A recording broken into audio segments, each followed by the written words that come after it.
Thank you, Honourable Speaker. I beg to move that you do not leave the...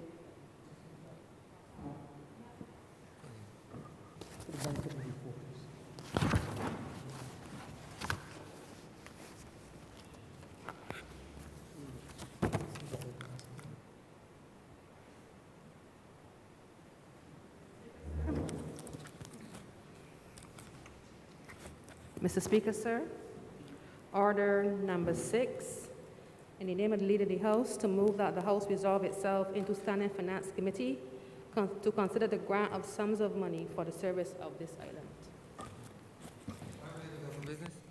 Thank you, Mr. Speaker. I beg to move that you do not leave the chair and that the House resolve itself into Standing Finance Committee. Beg to second that, sir. The question is that the Speaker do not leave the chair and the House resolve into Standing Finance Committee. All those honourable members in favour, please say aye. Those against, please say no. Meeting the ayes have it.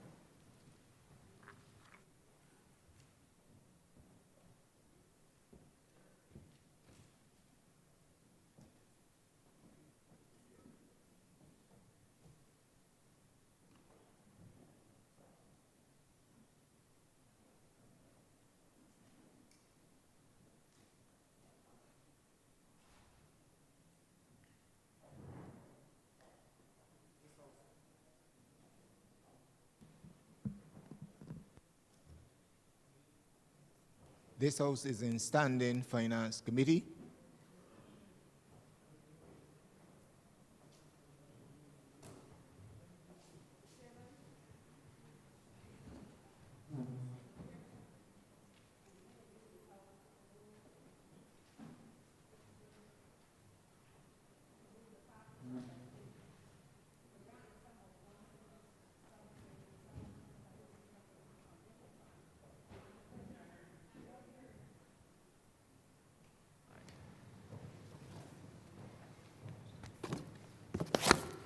Mr. Chairman, in the name of the Leader of the House, to move the passing of a resolution to grant the sum of $107,700,000 from the Consolidated Fund and to place it at the disposal of the government to supplement the estimates 2021 to 2022 as shown in the supplementary estimates number 10, 2021-2022, which form the schedule to the resolution.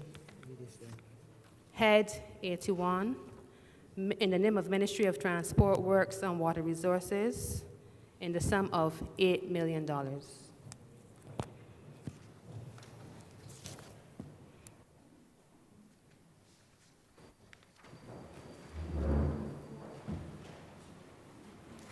Thank you, Mr. Chairman. Honourable Member for St. Michael Southeast. Thank you. Chair, this is a relatively straightforward supplementary seeking the sum of $11,400,000 to be approved under Head 81 for the Ministry of Transport, Works and Water Resources. In relation to subprogram 527, it relates to the Transport Board subsidy. We would have approved funding just a few days ago in relation to Transport Board to be able to pay for wages and salaries and to allow for the operating expenses of the board. This is to further top up that which is required in order for the Transport Board to be able to operate. I don't intend to go back over all of the challenges created by COVID, but suffice to say that obviously we've started to pick back up in terms of the ridership, and so long as that continues, it is hoped that we will be able to ensure that we're able to get passengers safely commuted across Barbados.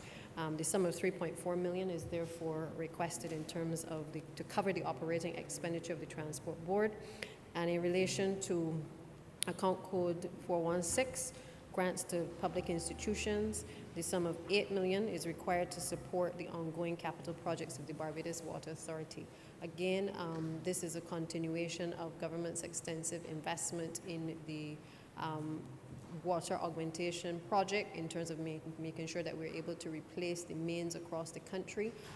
It is no mystery that the mains are well over 100 years in some cases, and government has had to undertake since 2018 to do extensive replacement of those mains across the country. We have started the groundwork in a number of the parishes in the countryside. We are now in the north of the island, thankfully, and seeing results there in terms of being able to facilitate in the interim while the work is being done, the replenishing of water to several homes. Obviously, there are still challenges, and Honourable Chair, you perhaps know better than most in this chamber the challenges directly that your constituents face. But I think you, like many others who we have had the opportunity to engage with, myself and the Parliamentary Secretary in the Ministry, a member for St. Andrew, are well aware that the efforts are ongoing. And so this $8 million is essentially to help us to continue the mains replacement program, to ensure that we are able to execute a number of the projects that would allow for the replacement of what has been neglected for several decades, to finally be able to allow water to flow through the taps of people across the country. And therefore, Mr. Chairman, I therefore beg to move that Head 81 do now stand part. The question is,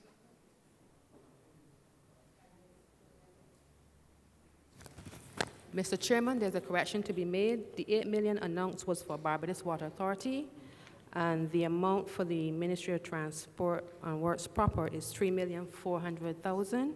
So the total amount for the ministry is $11,400,000.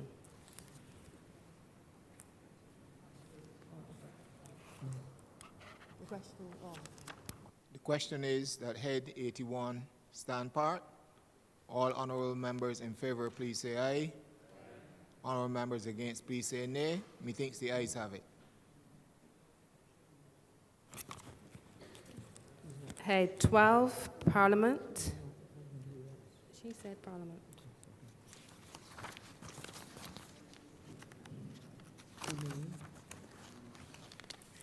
In the amount of $3,134,777.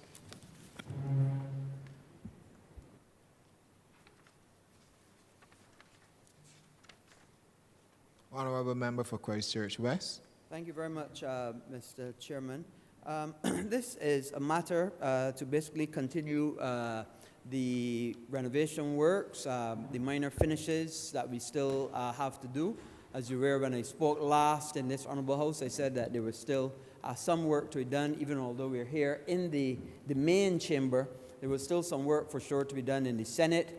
There's still some work to be done in the other auxiliary rooms as well, to be able to get Parliament exactly to where we want it. And in addition, this also covers a lot of extra monies left over to pay contractors for work that they would have done and have not yet been paid. So it is an ongoing process, and we continue to look to see exactly what else we have to do while we are still here. And as you know, what we do as well is during this time that we are no longer meeting, when we are on recess for that period of time, is when we'll continue then to ramp up all the other things that we weren't able to do while we are here.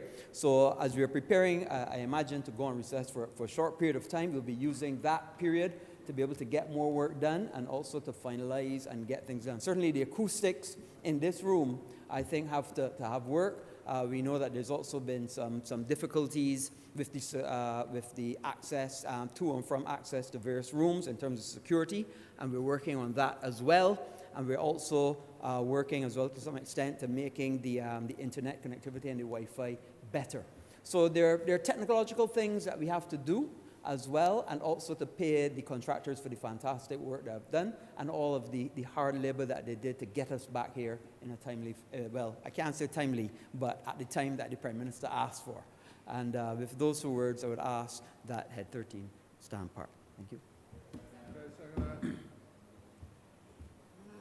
The question is that Head 12 stand part. All honourable members in favour, please say aye. Honourable members against, please say nay. Methinks the ayes have it.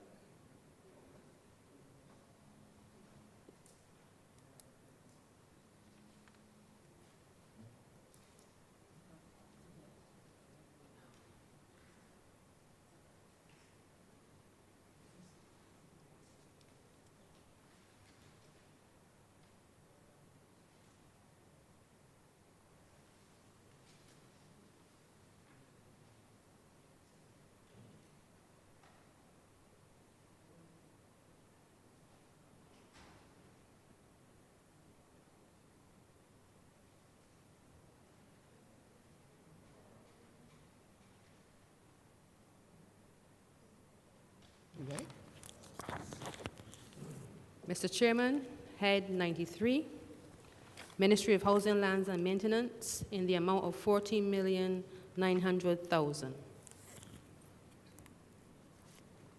Honourable Member for St. George South. Thank you, Mr. Chair, and members of the chamber. My rights to speak on this supplementary $14.9 million. And most of this money will go to Hurricane Elsa repairs. We know June last year, we had Hurricane Elsa that impacted us significantly, and also the freak storm.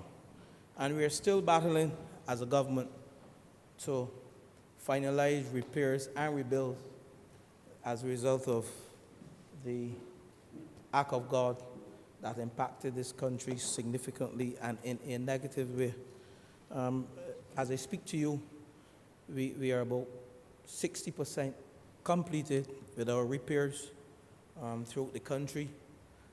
We have both urban development, rural development, and National Housing Corporation. They are the three institutions responsible for the repairs as a result of the freak storm and Hurricane Elsa.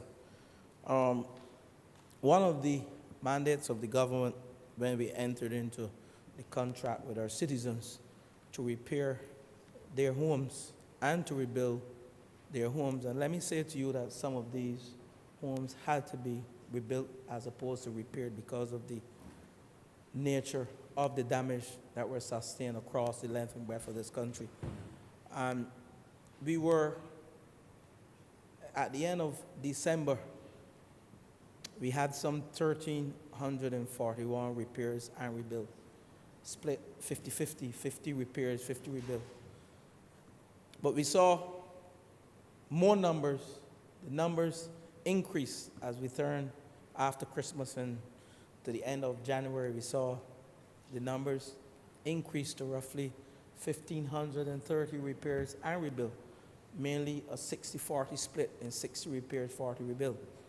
And one of the things that we recognized when we went across the length and breadth of the country, and the member for Christchurch West started the project, and I want to thank him, and also the members of Urban Development Commission and Rural Development Commission, and also the Ministry of Housing, who has overall responsibility for coordination, as well as National Housing Corporation. But we found that some of the houses were in a state of disrepair, and we had to install hurricane straps and rebuild and repair houses to a state that they can withstand a Category 1 or Category 2 hurricane.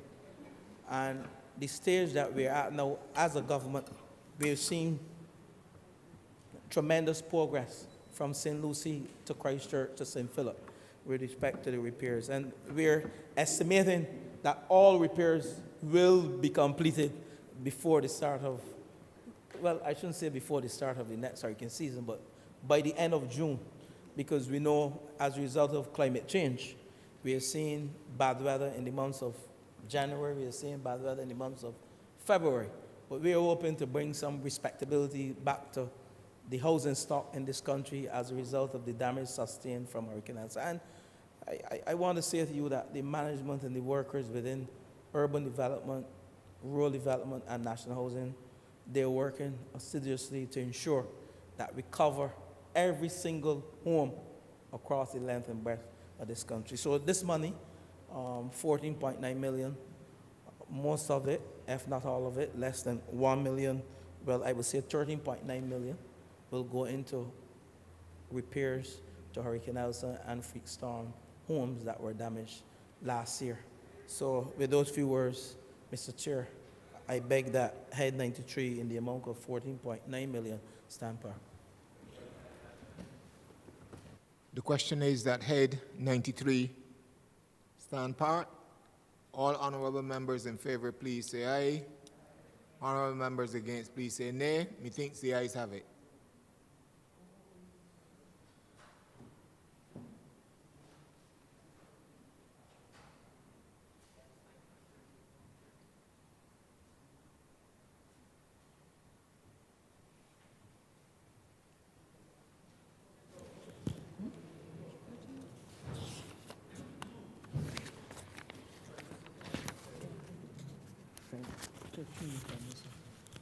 Mr. Chairman, Head 13, Prime Minister's Office, in the amount of $45 million. Honourable member for Christchurch West. Thank you very much, Mr. Chairman. And first, this actually follows very smartly to what the Minister of Housing was speaking about relative to the 14.6 million, I believe it is, 14.9 million for Hurricane Elsa for National Housing Corporation and for the ministry. Because a significant part of this money as well is also for Hurricane Elsa repairs and replacements to houses. In fact, the Rural Development Commission is a part of this money will be $5 million to meet the expenditure for Hurricane Elsa, as well as to continue their pit toilet eradication program, and the Urban Development Commission in the amount of $6 million to essentially do the same thing. Biggest part of it, of course, is the response for Hurricane Elsa damage, both repairs and replacements to various houses. So although the Ministry of Housing is responsible for national housing, Prime Minister's Office has the responsibility for Urban Development Commission and Rural Development Commission. So it's the 14.9 on that side and then the 11 million on this side, which will put us into a substantial position to be able to advance the amount of work that we have to do for both the UDC and the RDC for the response for Hurricane Elsa. The work has slowed a bit because we're having the difficulty to waiting for the money, but we are getting back to work on it as quickly as we can to get all agencies firing on all cylinders to get these houses done. As the member for St. George St. George South said, and rightly so, that he wants to get all the repairs finished before the next hurricane season. And this is important. And the reason it's important is because if somebody's roof is continuing to have problems and then they get rainwater on it, then if that continues, then the floor will continue to give problems or deteriorate further. So we need to expedite and get the repairs done as quickly as possible. Replacements take a little longer because it involves a lot more planning, a lot more organization, of course, a lot more money. And to the benefit for the member of St. George South, he has taken the baton and ran with it. And I'm really, really happy with what he's been able to do so far. But of course, we expect more. And as the Prime Minister always says, yes, we want it done, but we want it done faster. So through the urban and rural and through the national housing, through the member for St. George South, we're pushing all the agencies to get things done. I know that people are calling and asking about their various houses and so on, and we understand, we get it. We also have people in various accommodations provided by the government. We need to get them out as well and positioned into their own homes or into homes built by the government until we can then get them repositioned. So that's the first part. The other part, Mr. Chairman, has to do with the vision of the Prime Minister to reclaiming our Atlantic destiny, better known as road. And this part of this is a 20 million in total, which includes that, plus works at the River Bus Terminal and renovations to Queen's Park. So reclaiming our Atlantic destiny, obviously everybody knows that Barbados was the first port of call as ships left West Africa and came first to Barbados as the first landing. And then obviously in the slave trade, they went then to other locations. So, and because we have that slave burial site at Newton, we have a vision that we would put first a monument there and then build a whole museum and opportunity for people to come and have access to all the records and see what happened here and the tragedy of that time. And that is part of reclaiming our Atlantic destiny. And we need to start the design work to get the process and the ball rolling on that matter. And then the other matter, of course, is Queen's Park. We've done significant assessments at Queen's Park. We're hoping to move the National Cultural Foundation to that location and to uplift the whole facility of Queen's Park, making it a mecca for artists who want to come and play music, visual artists, spoken word, artists to be able to have drawings and paintings for sale, and be a center where it can drive and attract people in Bridgetown to come and appreciate the wonderful artistic legacy and the artistic depth that the people of Barbados have, and also to provide an opportunity for visiting artists as well to be able to be what we call artists in residence, stay, come from another location, stay, show what their music is, show what their art is, and then move on to another location. So it's a whole plan and a whole vision that we have to be able to enhance and improve Queen's Park. And then the other part of the money, of course, is to enhance the river bus terminal. I was the Minister of Transport Works and Maintenance at the time when the Constitution River Terminal first. In fact, Mr. Speaker, Mr. Chairman, you and I were at the Ministry of Transport Works and Maintenance when we opened the Constitution Bus Terminal and started it going. And it was always a problem, as you well know, that the vendors that they're on the outskirts, they were in very deplorable and dilapidated conditions. So we have made a decision that we'll put some money, just like how we have done for Fairchild Street. We will then go across the river, then to uplift the vendors in that location as well, so that we'll have a comprehensive development, not only of Golden Square, but also Fairchild Street, and then the river bus terminal. So as to attract those, and to make it safer. As you know, Mr. Chairman, many times we heard that after 6 o'clock, nobody wants to walk through there because they didn't feel safe and all these kinds of things. So we want to put lights in, upgrade the kiosks, make the whole facility better and more attractive. The fountains, as you know, we've put in there, something that I worked quite hard to get done, and I understand that they're not on all the time. We'd like to see them on all the time, and hopefully we'll get to a facility where not only we have the fountains there, but then we have an opportunity for people renting kayaks, canoes, water to come right up to the top of by where the globe is, all the way down, and a whole improvement of that whole area from the top of globe all the way down to the careenage is what we have for a vision, and improve that whole facility. And of course we need funds to be able to do that, and that is what that is for. And then the other part, which we don't really discuss, is monies for the Barbados Defence Force. So, Mr. Chairman, with those few words, I would ask that Head 13 stand part. Honourable Member for St. Michael South Central. Thank you, Mr. Chairman. I wanted to lend a few words to this discussion on this head. First, to say that, you know, the fact that a Category 1 hurricane led to the amount of damage and destruction of the housing stock that we saw after the passage of Hurricane Elsa, I think for many of us was quite sobering. And we talk a lot about climate change and the climate crisis, but really it calls for such an integrated approach across all of the sectors and ministries that are responsible for human settlement or human shelter, the way that people are housed, the security of their dwellings, and so on. And it is, I suppose, it shows us that we have a lot of work to do.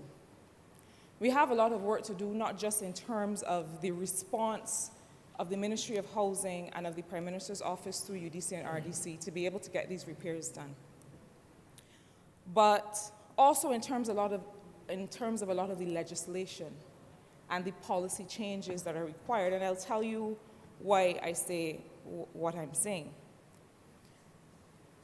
Across this Caribbean region, our sisters and brothers in other Caribbean countries that have seen this scale of loss have regrettably, in some cases, not been able to respond as quickly or as thoroughly. In some cases, for example, on Barbuda, there are still regrettably some citizens who are living in informal kinds of settlements, who have not been able to return to their homes or who have not been able to have new homes provided for them.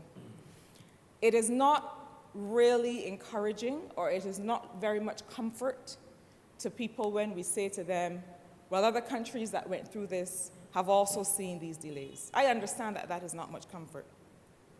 But it highlights, in the case of Barbados, the fact that this government has considered it its responsibility to make sure that people can find themselves again in safe housing. And I think that is no small thing. And while between the Ministry of Housing and the Prime Minister's office there have been some delays, we know that when we're talking about a country the size of Barbados with the resources of Barbados, I'm not talking just about public resources. I'm talking about the availability of contractors. I'm talking about the availability of contractors who are able to do the work, the scale of the work, at the level of skill that we want. We know that these are things that we are dealing with. And so I begin by saying, not so much to congratulate the ministries, because I think that before we start congratulating ourselves, we have to finish the work. But I think that the commitment to making sure that people are once again able to be in their homes and to feel safe and secure is a commitment that I think by this government that is quite encouraging. And I encourage my colleagues to not be daunted and to continue. But what I will say, and I do echo the sentiments of both the member for St. George South who spoke before and the member for Christchurch West in saying that the officers who have been working on these rebuilds and repairs, in my own engagement with them, take it very personally, take it very seriously. Certainly those officers within the Urban Development Commission that I've spoken with, that I am in constant contact with, as recently as this week, are working very hard, and I am sure that the same is true, even though I've had less exposure for the officers within the Ministry of Housing. But I rose simply to say the following. While we are here to bring additional resources for these efforts, there are more long-standing and more fundamental policy issues that are vexing us, and that I dare say are frustrating the very noble efforts of the government. And these have to do with all kinds of other housing policy and housing legislation issues. We have a situation in Barbados, for example, where there are many people who are renting homes or renting land who cannot find the landlord. There are people who will tell you, well, you'll say, do you pay land rent for this property? Because you know you have to get permission from the owner of the land in order to rebuild or in order to build waterborne facilities. And you'll say to them, can you get permission from the landlord? And they'll say to you, ma'am, I haven't seen anybody come to collect rent in 8 years, in 12 years. And so what we have is a situation where when it comes to repairs that are urgent, when it comes to allowing people to be able to live with dignity, when it comes to being able to attach waterborne facilities to homes, often the agencies that are responsible for this are not able to proceed because we have some of these issues. I believe that it is time that we have a very clear policy on the circumstances under which the government of Barbados will be able to proceed when a person cannot get the permission of a landlord to be able to live, not to make expansive and ornate changes to the home, but to be able to live with dignity. That is one of the vexing policy issues that we have to be able to confront. Are we going to be able to say that after a period of 10 years, after a period of 15 years, what is the benchmark? How does the Urban Development Commission, the Rural Development Commission, the government intend to proceed in cases where people cannot get permission, but is a question of living safely and living with dignity? I think that is one of the issues we have to address. I think that similarly, we also have to address this issue of a minimum standard of accommodation to be able to put your home on the rental market. And I don't imagine that some of what I'm saying is going to go over well, but I feel as if we are seeing too many situations where people are paying rent for homes that, quite frankly, should not pass any occupancy standard. Because if I am going to put my house in the rental pool or put my home on the market for rent, it should mean that people can live safely in the house. It should mean that the people who live there do not run the risk that because of the quality of the housing, some harm is going to come to them or they cannot live safely.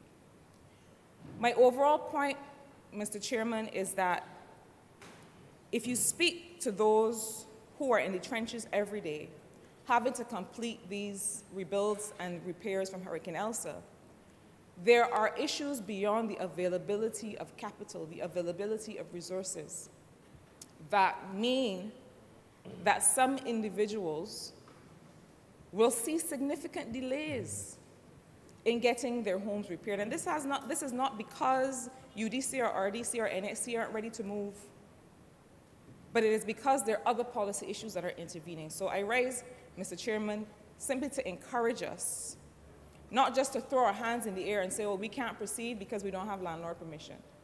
And in the meantime, people are living in situations where they don't have access to waterborne facilities. They don't have indoor plumbing. They have to go in the yard to use the bathroom. Or they can't move back into a house that is safe. I'm encouraging us to confront these legislative and policy issues, to look at the legislative reform that is required, and to step forward with courage and make these changes while it is going to be meaningful in people's lives. Mr. Chairman, I'm obliged to you.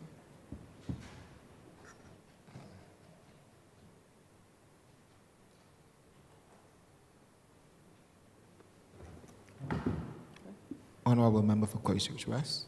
Thank you very much, Mr. Chairman. I listened very carefully to the member for St. Michael South Central.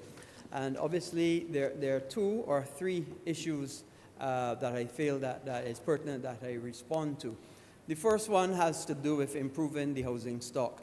And it is clear that because we've not had a storm for a long time, and we all know that we do have some houses in Barbados that have suffered significant dilapidation over the years. And in fact, some of the houses that have to be replaced or repaired had a component of dilapidation in them. That is clear.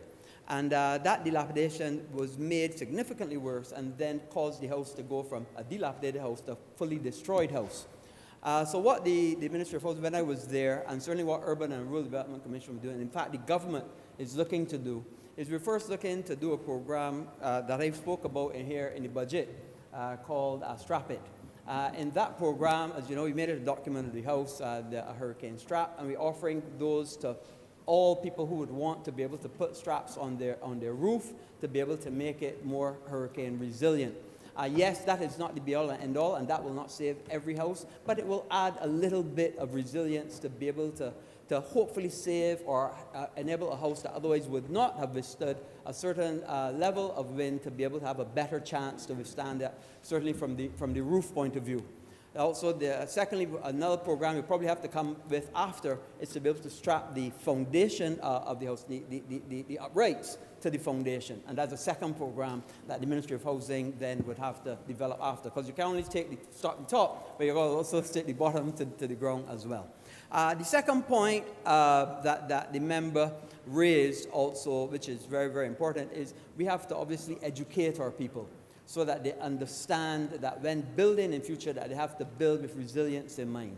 Because more and more we're going to see more freak storms, more high winds, more difficulties as climate change continues to take hold. We'll continue to see that. And that is something that we have to be aware of our building and build to a higher standard. The Prime Minister also talks about the pitch of a gable roof or hip roof on which withstands hurricanes better. And that is something that we have to do and build into our development.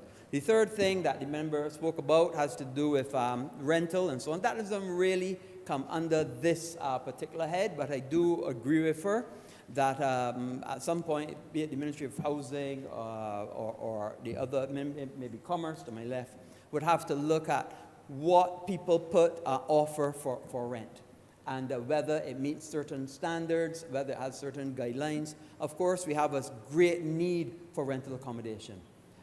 In fact, we had people that lost their house or they have repairs and have difficulty simply because a lot of people say they don't want to be paid from government because government takes too long and these kinds of difficulties and the bureaucracy and the red tape associated with it. And there's something that we're going to have to fix. It is clear that it is a problem in government and it's an issue that we have to fix. The next matter that the member raised has to do with access to land and whether landlords are given access. And in many of the places where the Urban Development Commission and the Rural Development Commission has to do repairs, well, repairs are no issue, you can repair a house, but to replace a house, and the landlords have made it abundantly clear that they're not prepared to give permission for those replacements there.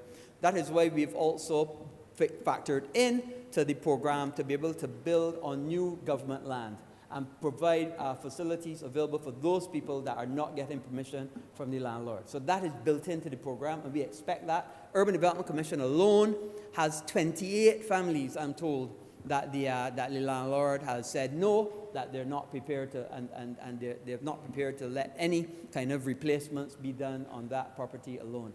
I'm not sure the number from rural, but that's the number from urban that I'm aware of. So yes, each situation has its peculiarities, and we have to adjust and maneuver to be able to find the best fit for each family.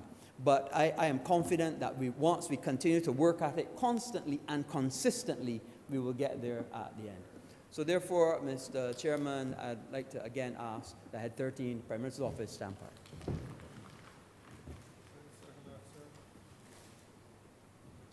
The question is that Head 13 stand part. All honourable members in favour, please say aye. Aye. Honourable members against, please say nay. Methinks the ayes have it.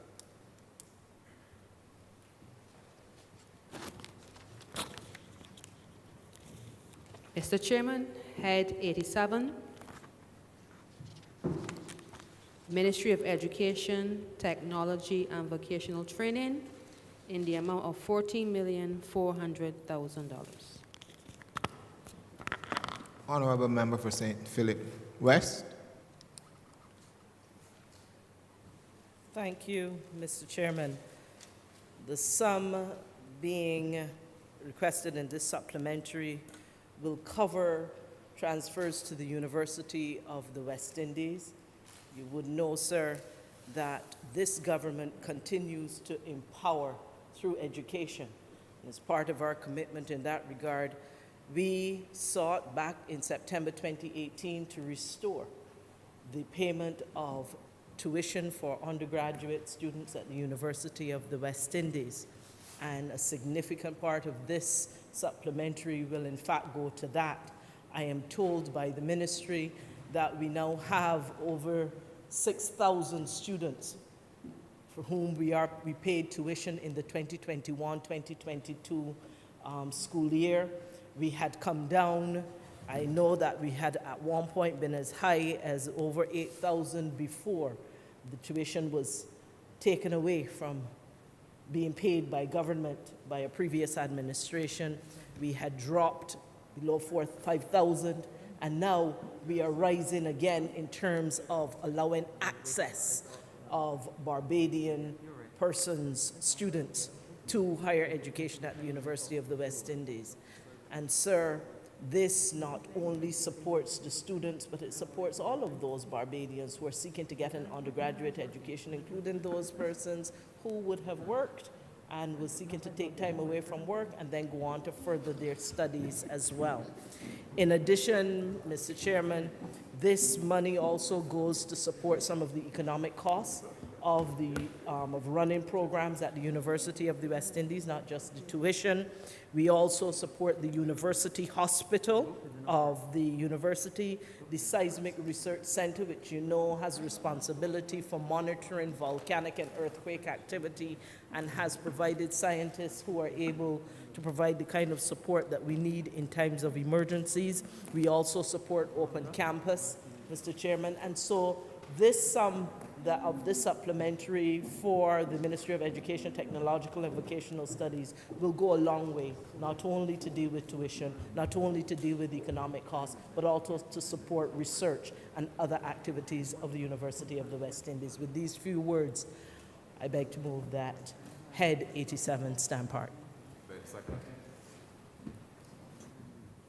question is that Head 87 stand part.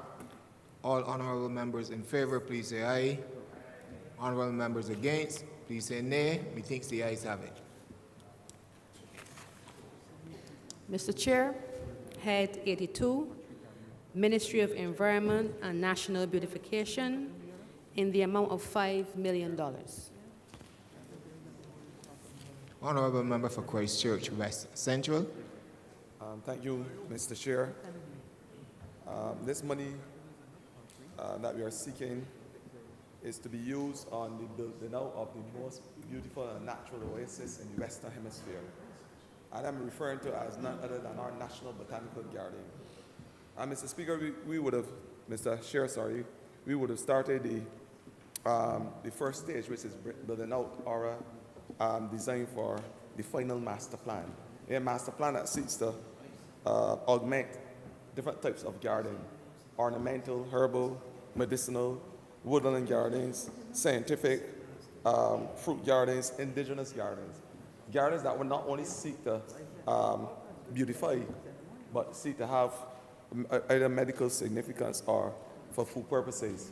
But importantly, Mr. Speaker, we don't want to forget the importance of our carbon sequestration when we plant fruit trees and other trees around Barbados. Mr. Chair, sir, it is our wish and our desire and our plan to start the second stage of the National Botanical Garden, which is from the inception report. We have plans to have the conceptual designs and the construction designs over the next couple of months. And hopefully, Mr. Speaker, within a year, with this money, we would have the roads built, we will have utilities, proper drainage facilities, along with the amphitheater that could see the artistic and creative imagination of our people being exposed, not only in Barbados, but to the rest of the world. This is who we are as a people, and the garden represents the most natural recreational spot. And I want to thank Barbadians for using it in the way they have been using it over the past couple of months. It has really brought a balance of the humors in a special way in this country, where you can find one place where families, friends, persons who are planning all types of events can come to one natural, beautiful, rustic place and enjoy themselves and enjoy the Barbadian way of life. But Mr. Chair, sir, I'm equally with the same mouth and vocalizing to tell Barbadians that the garden must not be abused. It is your garden. You have a tangible state. We have allowed you to imagine and realize the Bajan dream by having a botanical garden that can rival any in the Western Hemisphere. I've had chance to visit 6 botanical gardens. There will be none that could compete with the botanical garden at the boulevard as we know it when we are finished developing this garden. I kid you not. It is one that Barbadians can hold dear to their heart.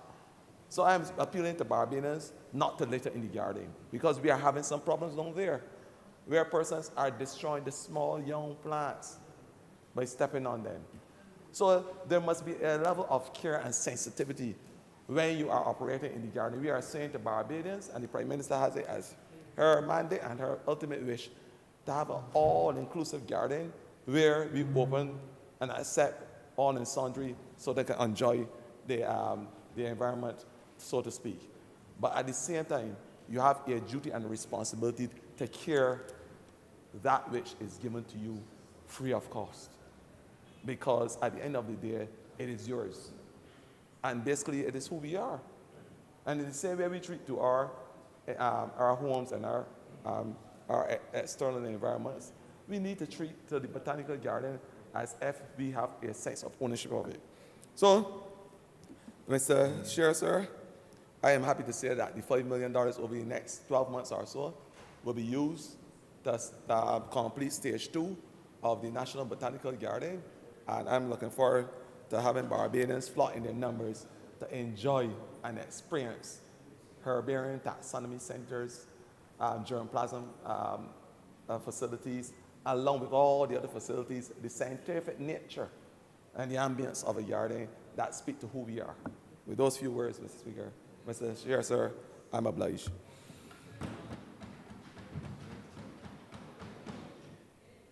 On- I beg now to move that Head 82 stand par.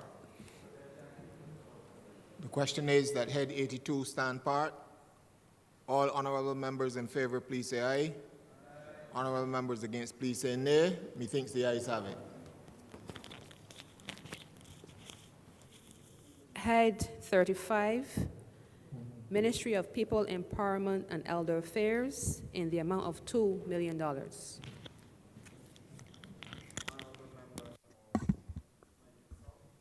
Thank you so kindly, Mr. Chair. I am very happy to be able to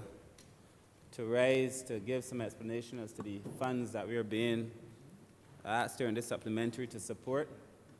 The $2 million that we're requesting for the National Assistance Board, sir, would be to make some much-needed repairs to 2 facilities that are part of the board. I must tell you that when I was given the opportunity to lead the ministry, as most of us do or would when we assume responsibility for a ministry, I did a tour of the facilities under the National Assistance Board, but under all the ministries' purview. And what we saw suggested that we needed to do some urgent repairs. I was just saying to the Honourable Member for St. Peter that the timing at the time seemed a little bit bad for me because I didn't have the opportunity to influence the estimates. But I felt as if there was a need to do these repairs urgently. What we saw at Lancaster, sir, suggested that there was a need for work, and at Vauxhall. And I want to thank, of course, my PS, who would have worked assiduously to try to get some recommendations to the Ministry of Finance. And I also want to thank the Minister in the Ministry of Finance, the member for Christchurch East Central, with whom I only recently had the conversation requesting the need for these funds. Mr. Chair, sir, the situation at Vauxhall was built in 2004. And at the time that Vauxhall was built, there was even then some concern that there needed to be some remedial work done at Vauxhall, which was not done. Over the years, Vauxhall would have been in need of even more work. And this would allow us to do some significant things. So one of the things that I feel very strongly about the ministry is that the Ministry of People Empowerment must be that ministry. I think all of us should be. But this must be that ministry where you have complete and total disability access. It must be fully accessible for persons with disabilities. And so some of these funds would allow us to be able to retrofit, sir, and to make this space more disabled-friendly and allow the persons whom we represent, sir, to feel safe when they visit there. We also have to do a lot of work with the bathrooms. Some of them are leaking, but also to make those disabled-friendly as well. We have to do work in the kitchen. In fact, sir, we had situations at Vauxhall where the handrails literally fell off on some of the upper floors. And so those persons are cautioned, literally with caution tape, not to go over the side. So there's work to be done at Vauxhall. These monies would allow us to do that. At Lancaster, sir, there's also a need for work. Lancaster was earmarked for work, but when we visited Lancaster, it was clear to me that what was being proposed to be done would definitely not be enough. And this piecemeal approach to doing things in government is perhaps one of the reasons that we find ourselves constantly with high maintenance bills and find ourselves with buildings and infrastructure that is falling apart. So these monies, sir, would allow us to be able to satisfy the need for us to bring our facilities into the modern era. It is our intention, of course, to pursue these works with great haste over the next few months to ensure that. At Vauxhall, we would have to do it piece by piece because we can't close the facility. It is currently occupied. It is our intention, however, to close Lancaster and do the full repairs at Lancaster and then reopen Lancaster to persons. And the reality is that before I close, just let me say, sir, that the conditions for both the elderly and persons with disabilities continue to trouble me. I know for sure that we need to have a facility for persons with disabilities, especially persons who are over 18 with absolutely nowhere to go in Barbados. We have to be able to fix it. For persons with disabilities, for older persons, it is clear as well that we are facing more and more persons who are either homeless because of life circumstances or the breakdown in relationships. And we have to be able to offer facilities that people could move into. I would like to think that before my term is over, that we can have another facility like Vauxhall, where persons who are older and perhaps can afford can have a place to go and be taken care of. But we also have to have a facility for persons who can't afford. And that Barbados must be that place where, you know, a person's life chances when they get older is not determined by their economic fortune. So, sir, with those few words, I am very happy to be here to say that these $2 million will be used to repair both Lancaster and the Vauxhall home, both of which will be used to house persons who are getting older, as we all will, as we all are, actually, as we saw in the grain in some of us as we go forward. But we have to take care of our older people, sir. And I want to again thank the members of the ministry who worked very hard to get this here. And I really want to thank the Ministry of Finance, because while I felt that this needed to be done, I never thought I would have the opportunity to do it in a SAP and so urgently. So with those few words, sir, I ask that Head 35 stand prior.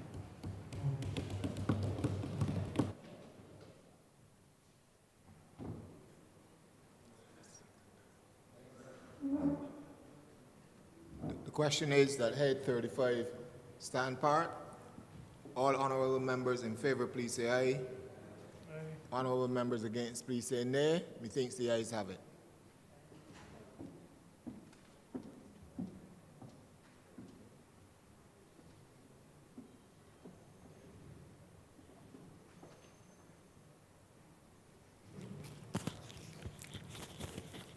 Mr. Chairman, Head 15, Cabinet Office, in the amount of $2 million. Honorable member for Christchurch East Central. Thank you very much, Mr. Chairman. The sums of monies being requested under Cabinet Office, as you are aware, Mr. Chairman, relate to the fact that we had a general election in January. All of us in this chamber, the people of Barbados, give their overwhelming support to represent their interests. And as usual, as you would be aware, Mr. Chairman, with the protocols in place with respect to the execution of the election, persons would have seen, certainly on election day, in every polling station, persons sanitizing and the extra set of protocols on the outside and all of that, which meant that the monies available to execute the election on behalf of the EBC, we are seeking to top up now from this particular head to allow them to settle all of the outstanding matters in respect to the election. For the avoidance of any doubt, Mr. Chairman, it is $2 million being allocated here. The cost of the election is approximately $5.4 million by the EBC. So I just want the public to be aware that that is the cost that the EBC has put to us in relation to be able to conduct the general election in January. Of course, in recent days, the public certainly has seen the declarations that we all made, Mr. Chairman, with respect to, again, the fact that we had to conduct an election in a COVID environment, and therefore the extent to which expenditures as declared, and it is particularly interesting, sir, that a few were not included in the report, but that is subject, sir, I'm sure, for another discussion at another time. But I think it's important for the public to also be aware that representation costs money, Mr. Chairman, and the extent to which I know that we are moving forward, certainly within the next fiscal year, to focus on a number of other commissions to look at parliamentary reform and a number of other matters.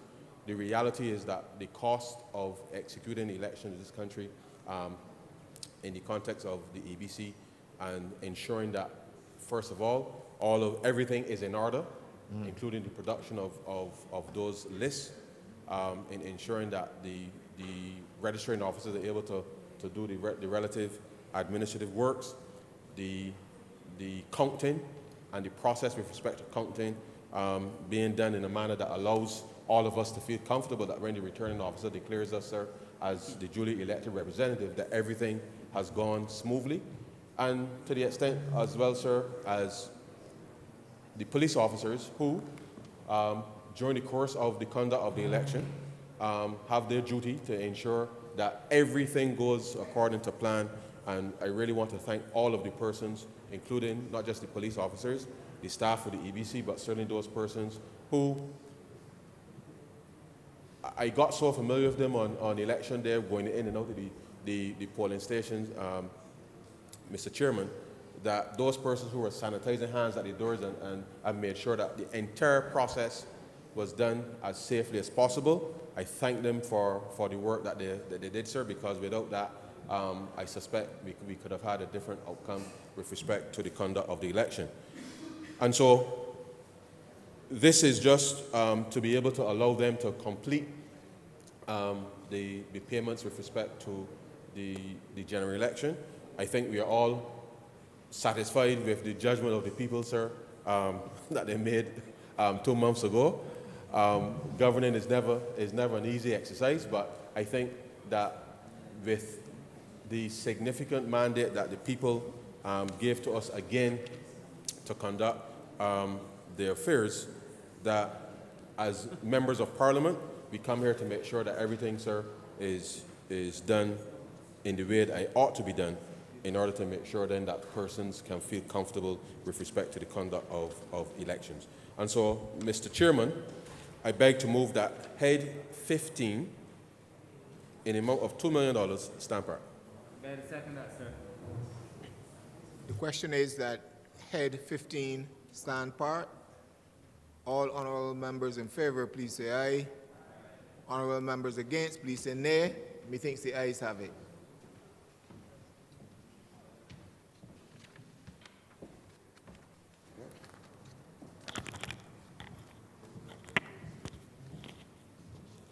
Head 33, Ministry of Home Affairs, Information and Public Affairs, in the amount of $3 million. Honourable member for Christchurch East Central. Thank you very much, Mr. Chairman. We all know, sir, the trials, if you like, sir, and tribulations as it relates to the Caribbean Broadcasting Corporation. The sums of money being requested here is to cover some of the operating costs with respect to the corporation up until the end of the financial year. Let me remind the public through you, sir, that in 2018 we had indicated to the public, or given the public an option to participate in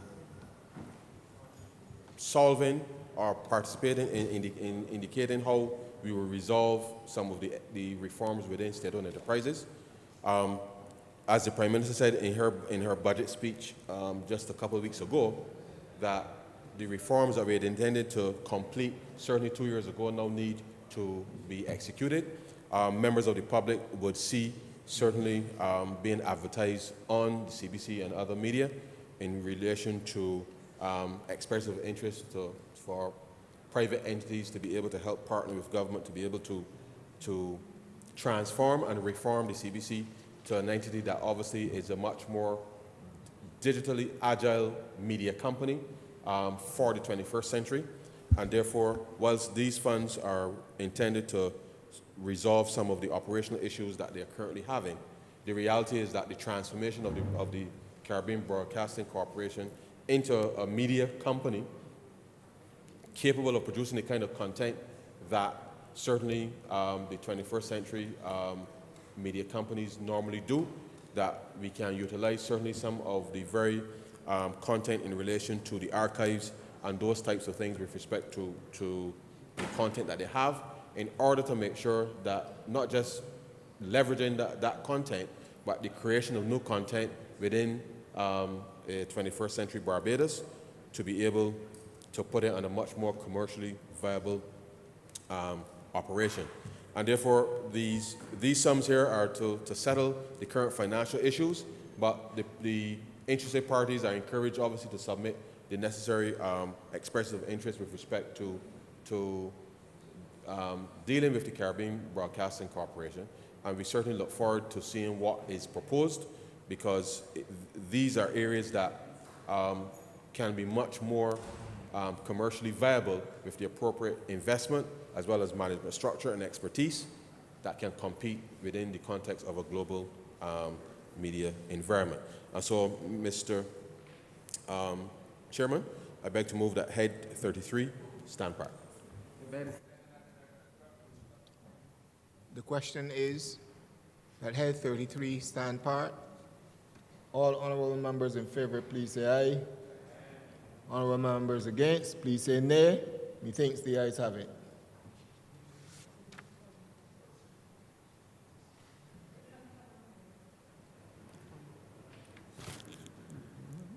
Head 34, Ministry of Finance, Economic Affairs and Investment in the amount of $5 million.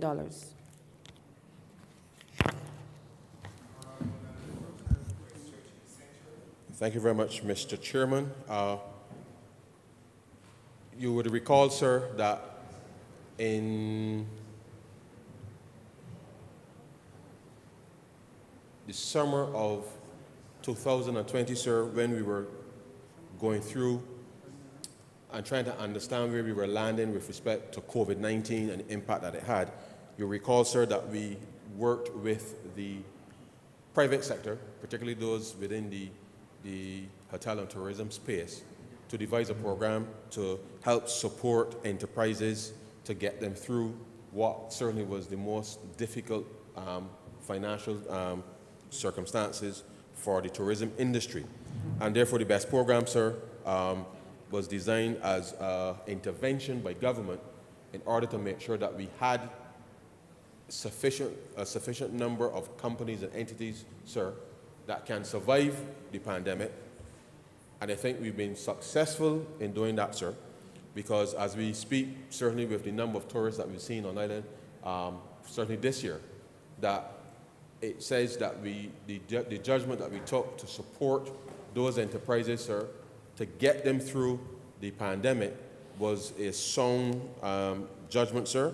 And therefore, I commend certainly those persons who not just devised the plan, but those who stepped up and agreed to the reforms in terms of some of the hotels and restaurants and the attractions, to be able to put themselves in a position to access the working capital that was provided through this particular program, Mr. Chairman, which now has allowed us really, sir, to capitalize on what we anticipate will be a significant and quick recovery with respect to tourism.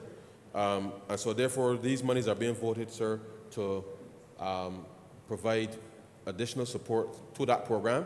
We anticipate, sir, as we said, which started in October of 2020, that it was a 2-year program, so it should come to an end, sir, at the end of September of this year. And of course, a number of triggers were in place, sir, with respect to the recovery, whether or not the revenues were recovering to 90% of the 2019 levels, sir. So we are in the process of evaluating that, because as we've seen, sir, over the course of the last few weeks and months, we've seen a significant uptick with respect to arrivals and spend, and we are seeing a lot of that activity taking place right now. And therefore, I would anticipate, sir, that over the course of the coming months, that entities may very well, on their own basis, voluntarily exit the program, but the program remains available for those to be accessed. And therefore, we are confident that having done this specifically for as an investment mechanism through the EGFL, that we were able to ensure that a significant part of our economy, with respect to the earning of foreign exchange, that we've been able to preserve that, sir, as best we could, given the circumstances that we were faced with. And so these $5 million, sir, are voted to help support that program. And therefore, I beg to move, sir, that Head 34 stand part. The question is that Head 34 stand part. All honorable members in favor, please say aye. Honorable members against, please say nay. Methinks the ayes have it.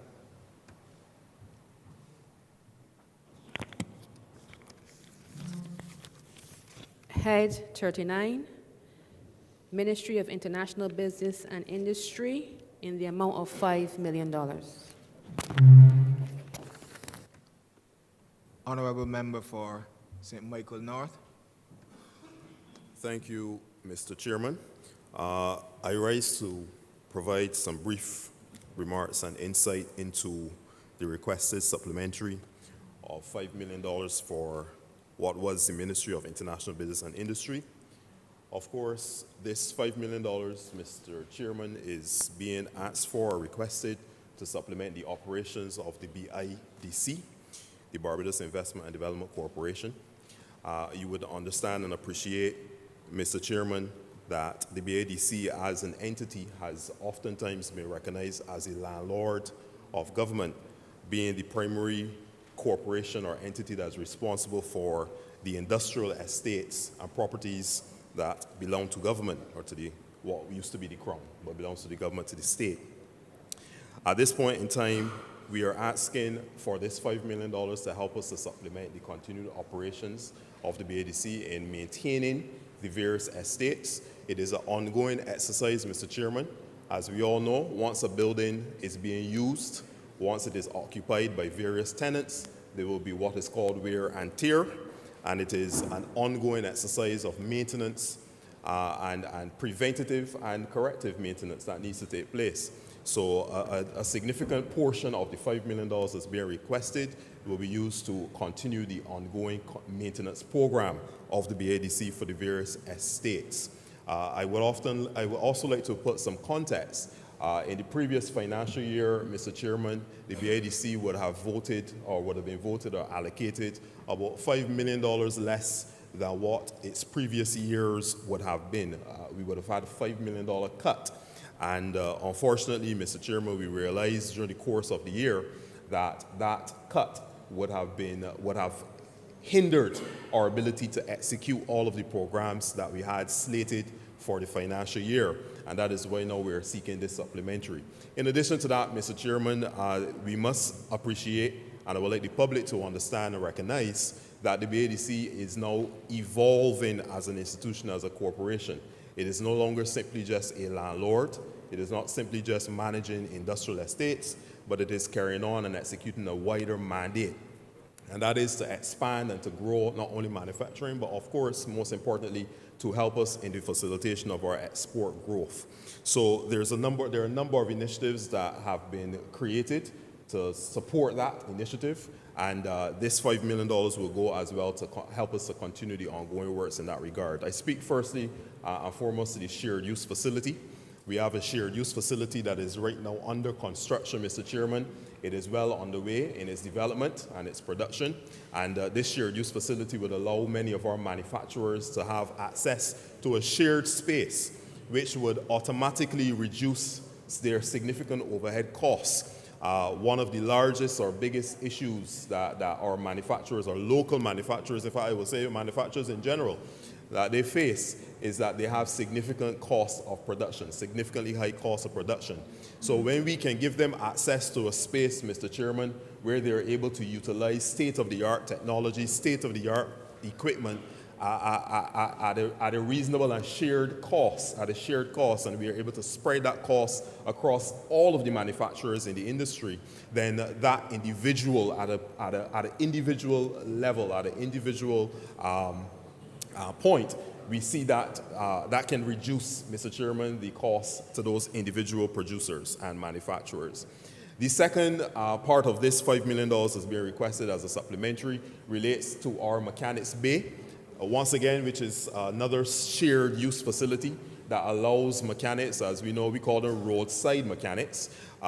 Many of us across the length and breadth of our island, we as members of parliament are, I would say, inundated with many a constituent, I don't want to say complaining, but bringing to our attention the several roadside mechanics that are in their areas, and we know, of course, Mr. Chairman, that this could create a bit of a bother for some of the residences that we represent. So we, as a government, forward-thinking as we are, would have sought to introduce what we are calling our mechanics bay, which is going to allow roadside vendors an opportunity to utilize a shared space to execute and to carry out their business. We're hoping, the vision is that we'll be able to have several of these bays all over the island, and we'll be able to therefore allow a space for the roadside mechanics to be able to use on a daily basis so that they can move away from the residential areas where they currently now operate. That same mechanics bay, Mr. Chairman, has been under construction for some time, and again, the $5 million is being asked for, the additional $5 million is being asked for to support that ongoing work on the mechanics bay. So with those few words, Mr. Chairman, the $5 million that we're asking for is basically to continue to supplement the operations of the BIDC for the rest of the remainder of the financial year. With that, therefore, Mr. Chairman, I beg to move that Head 39 in the amount of $5 million stand part. The question is that Head 39 stand part. All honorable members in favor, please say aye. Honorable members against, please say nay. Methinks the ayes have it. Yeah. Don't sound so excited. Honorable member for St. Michael Southeast. Yeah, thank you, Mr. Chairman. I therefore beg to move that you do not report progress to His Honor the Speaker and the passing of one money resolution in committee. The question is that I do know. Can we have a seconder? The question is that I do know report progress to His Honor the Speaker, the passing of one money resolution in committee. All honorable members in favor, please say aye. Honorable members against, please say nay. Methinks the ayes have it.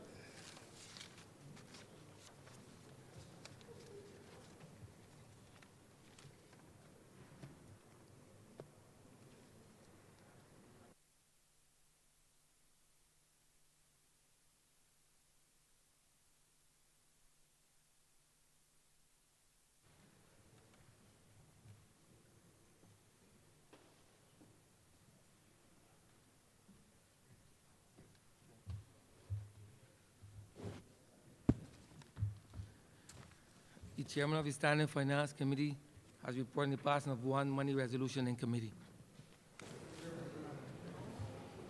Honorable Leader of Government Business. Thank you, Mr. Speaker. I beg to move that this resolution be read a first time. The question is that the resolution be read a first time. All those honorable members in favor, please say aye. Those against, please say no. Me think the ayes have it. Mr. Speaker, I beg to move that this resolution be read a second time. The question is that the aforementioned resolution be read a second time. All those honorable members in favor, please say aye. Those against, please say no. Me think the ayes have it. Mr. Speaker, I beg to move that this resolution be now agreed to. The question is that this resolution be now agreed to. All those honorable members in favor, please say aye. Those against, please say no. Me think the ayes have it. This resolution stands passed.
Order number 4, sir. In the name of the Honourable Minister of Finance, to move the passing of the resolution that Parliament rescind the designated account code 316, under which the grant of $50 million was voted for the Ministry of Finance, Economic Affairs and Investment, appearing on resolution number 2, erroneously stated as number 11 previously, and passed by the Honourable House on the 24th of August, 2021. Honourable Member for St. Michael East Central. Christchurch, sir. Christchurch, sorry, Christchurch. Thank you very much. Before I begin, sir, I beg to move that order number 5 be taken as a cognate debate since both relate to each other, sir. The question that Resolution 4 and 5 be part of a cognate debate as they are inextricably linked. All those honourable members in favor, please say aye. Those against, please say no. Me think the ayes have it. Continue, honourable member. Thank you very much, sir. And a relatively simple matter, sir, and I regret the chamber will have to resolve it here. You recall, sir, that we came in August 2021 to vote $50 million for the National Insurance Fund to help recapitalize the Unemployment Benefit Fund, which had to borrow monies from the National Insurance Fund because of the pandemic, and in order to be able to settle the unemployment claims for those persons who were displaced immediately upon the cessation of international travel and the lockdown that was introduced in April of 2020. And so, sir, a relatively simple matter, and regrettably, the wrong account code was stated on the resolution. Instead of 416, it was stated as a 316, sir, so 443. And therefore, the House is being asked simply to rescind the decision with respect to the fact that it was placed on the wrong account code, and to be able to allow us to approve under Resolution 5 the placement of the right account code 416 for which it was intended, in order to make sure that everything is in order. Just for the benefit, sir, of the chamber, the remainder of the recapitalization of the fund will be done through the issuance of Series J bonds to the National Insurance, which would allow the government of Barbados to be able to settle that over the course of the next 3.5 years. And really, sir, and we hope that obviously with respect to the clear signs of a recovery within the labour market, given the economy has reopened, we do know that obviously the government had to introduce some temporary programs in order to help offset some of the unemployment that was created from COVID-19. But we are confident, sir, that certainly over the course of the next 18 months or so, that we should see with the, and this is, sir, subject to no other significant intervention, that unemployment levels and therefore contribution levels back to the unemployment fund will see that fund obviously starting to be better able to service, obviously, with respect to the payment of unemployment benefits as they arise in the normal way. And therefore, these two resolutions, as I said, sir, are really just particularly administrative, regrettably to replace a 3 with a 4, but allow the Parliament, obviously, sir, to make sure that everything is in order with respect to the administration of its business. And so, sir, with those very, very, very few words, I beg to move that this resolution do now pass. That is in respect of order number 4, correct? The question is that the aforementioned resolution do not pass. All those honourable members in favor, please say aye. Those against, please say no. Me think the ayes have it. This resolution stands passed.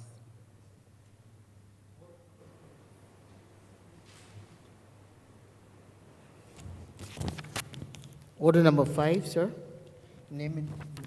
Honourable Minister of Finance, to move the passing of a resolution that Parliament approve the allocation under account code 416 and to place said code under subprogram 0142, National Insurance Department, under head 34, Ministry of Finance, Economic Affairs and Investment, appearing in resolution number 2, 2021, in error stated as previously as 11/2021, approved by this Honourable House on the 24th of August 2021, and to make consequential amendments thereto.